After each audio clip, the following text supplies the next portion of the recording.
حسبي ربي جل الله ما في قلبي غير الله نور محمد صلى الله لا إله إلا الله حسبي ربي جل الله ما في قلبي. اللہ نے آپ کو اتنا علم عطا فرمایا، اتنا علم کہ آپ کے سامنے، یہ تو حدیث پاک ہے نا کہ جب ہم وضو کرتے ہیں، چہرہ دھوتے ہیں تو چہرے کے گناہ دھل جاتے ہیں، بازو دھوتے ہیں تو بازو کے گناہ دھل جاتے ہیں، پاؤں دھوتے ہیں تو پاؤں کے گناہ دھل جاتے ہیں. یہ تو حدیث سے ثابت ہے. اور اللہ نے امام اعظم کو کیسی نگاہ عطا فرمائی. آپ کے بارے میں آتا ہے کہ کوئی شخص اگر آپ کے سامنے وضو کرتا تو اس کے وضو کے پانی سے جو اس پانی کے اندر گناہ بہہ کے جاتے تھے، آپ اس کے وضو کا پانی دیکھ کر بتا دیتے تھے اس بندے نے کون سا گناہ کیا اور کون سا گناہ بہہ کے جا رہا ہے. تو یہ کیسے اللہ کے اتنے بڑے ولی اور اتنے بڑے عالم کہ اللہ نے کتنا آپ کو علم عطا فرمایا کہ وضو کا پانی دیکھ کر جو ہستی بتا دیں کہ اس بندے نے یہ گناہ کیا ہے، لیکن اس کے باوجود پردے رکھا کرتے تھے. کہ آپ کے علم کا کیا کہنا. آپ کے بارے میں آتا ہے کہ آپ سے کئی لوگ ایسے مناظرہ کرنے کے لیے آئے. آپ کو یہ آپ کا اصل جو نام ہے وہ ہے نعمان بن ثابت.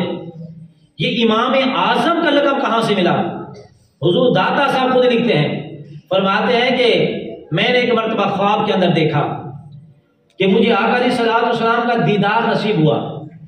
میں نے دیکھا کہ حضور نے اپنی گود میں جس طرح چھوٹا بچہ اٹھایا جاتا ہے، اسی طرح ایک بزرگ کو اٹھایا ہوا ہے، سفید ان کی داڑھی ہے. میں حیران ہوا کہ بچوں کو گود میں اٹھانا تو سمجھ میں آتا ہے، کسی بزرگ کو گود میں اٹھانا تو آج تک کسی نے نہیں دیکھا ہوگا. کسی بزرگ کو کوئی بندہ ایسے گود میں اٹھائے. حضور دادا صاحب فرماتے ہیں میں بڑا حیران ہوا کہ یہ آخر اتنا خوش نصیب لوگ ہیں کون؟ یہ کون سا خوش نصیب انسان ہے جس کو میرے مصطفیٰ نے اپنی گود میں اٹھایا ہوا ہے؟ تو میرے مصطفیٰ نے فرمایا کہ علی، آپ کا نام حضرت علی بن عثمان تھا، علی یہ جو ہیں ان کا نام عثمان ہے اور نعمان بن ثابت ان کا نام ہے، اور یہ وقت کے بہت بڑے امام ہیں. اس وقت سے آپ کا نام امام اعظم یعنی کہ جو سب سے بڑے امام ہیں، آپ کو یہ لقب جو ہے آقا علیہ الصلوۃ والسلام کی بارگاہ سے ملا. آپ کے بارے میں آتا ہے کہ حضور باقی باللہ رحمۃ اللہ تعالی بہت بڑے ولی کامل گزرے ہیں. انہوں نے ایک حدیث پڑھی کہ لا صلاۃ الا بفاتحۃ الکتاب، کہ جو بندہ سورہ فاتحہ نہیں پڑھتا اس کی نماز نہیں ہوتی. حضور باقی باللہ فرماتے ہیں کہ میں نے یہ سمجھا کہ شاید سورہ فاتحہ پڑھنا ضروری ہوگا. اب فرماتے ہیں میں نماز کے اندر سورہ فاتحہ پڑھتا، جب ہم علیحدہ نماز پڑھتے ہیں، جیسے میں اکیلا نماز پڑھ رہا ہوں پھر سورہ فاتحہ پڑھوں گا، اگر امام کے پیچھے پڑھ رہا ہوں تو پھر میں نے نہیں پڑھنی اور میں نے پھر تلاوت نہیں کرنی، امام کی تلاوت میری تلاوت ہوگی. حضور باقی باللہ فرماتے ہیں کہ میں امام کے پیچھے بھی سورہ فاتحہ پڑھتا تھا. تنہائی میں تو پڑھنی ہے، میں امام کے پیچھے بھی پڑھتا تھا، پڑھتا رہا. ایک دن میں رات کو سویا تو امام اعظم ابو حنیفہ رحمۃ اللہ تعالی علیہ میرے خواب میں آئے. آپ نے فرمایا کہ باقی باللہ وقت کے جتنے بھی ولی ہیں سارے میری فقہ کو مانتے ہیں اور اس پر عمل کرتے ہیں جو میں نے ان کو مسئلہ دیا ہے، سارے اس پہ عمل کرتے ہیں. آپ نے یہ مسئلہ کہاں سے نکالا؟ آپ نے آگے سے عرض کیا حضور میں نے حضور کی حدیث پڑھی ہے، حدیث میں ہے کہ جو سورہ فاتحہ نہیں پڑھتا نماز امام کے پیچھے یا اکیلا جہاں بھی اس کی نماز نہیں ہوتی. آپ نے فرمایا تم نے ایک حدیث پڑھی ہے، میں نے اس جیسی اور ہزاروں حدیثیں پڑھی ہیں.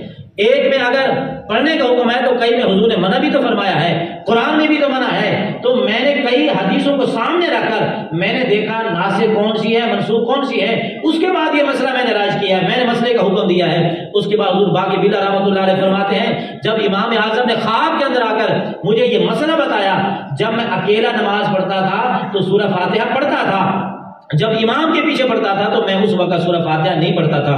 آپ کا زمانہ تھا، آپ کے زمانے کے اندر بہت سارے علماء اکٹھے ہو کر مناظرے کے لیے آ گئے، بہت سارے، کیونکہ قرآن بھی کہتا ہے فَإِذَا قُرِئَ الْقُرْآنُ فَاسْتَمِعُوا لَهُ، جب قرآن پڑھا جاتا ہے تم خاموش رہو تاکہ تم پہ اللہ تعالیٰ رحم کرے.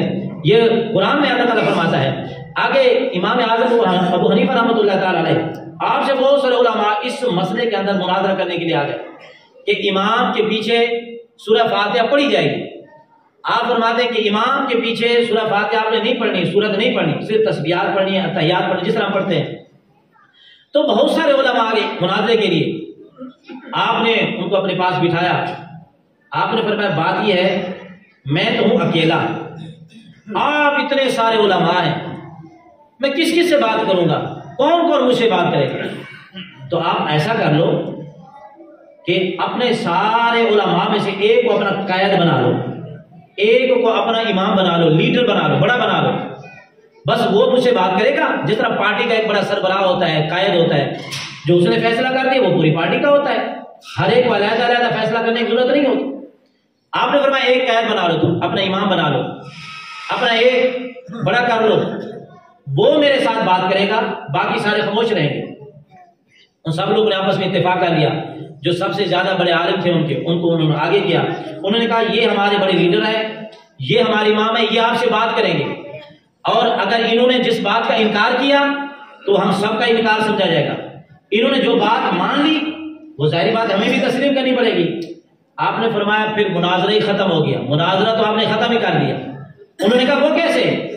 آپ نے فرمایا جب آپ نے اپنا ایک امام تسلیم کر لیا، جب آپ کا امام بات کرے گا آپ خاموش رہو گے، آپ کا امام جو کہے گا اس کا کہنا وہ آپ کا کہنا ہوگا۔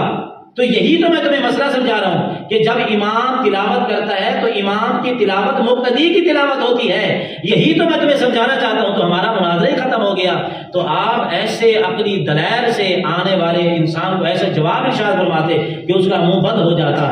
تو یہ امام اعظم ابو حنیفہ علیہ الرحمہ 2 شعبان کو آپ کا وصال مبارک ہے، تو آپ نے بے پناہ ہمیں علم عطا کیا، آپ نے 83,000 علم کے اصول ہمیں عطا کیے، اس میں لاکھوں کے تعداد میں مسئلے آتے ہیں۔ 7,000 مرتبہ آپ نے جیل کے اندر قرآن پاک پڑھا، 40 سال تک جو ہے آپ عشاء کے وضو کے ساتھ فجر کی نماز بھی ادا کرتے رہے۔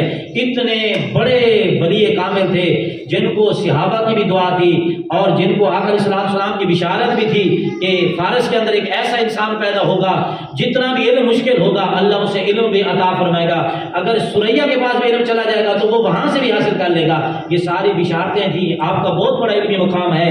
تمام بڑے بڑے امام ان کے سامنے گھٹنے ٹیک دیتے تھے، امام مالک جیسے، امام شافعی جیسے، امام محمد جیسے، امام یوسف جیسے، ان کو بڑا درجہ دیا کرتے تھے۔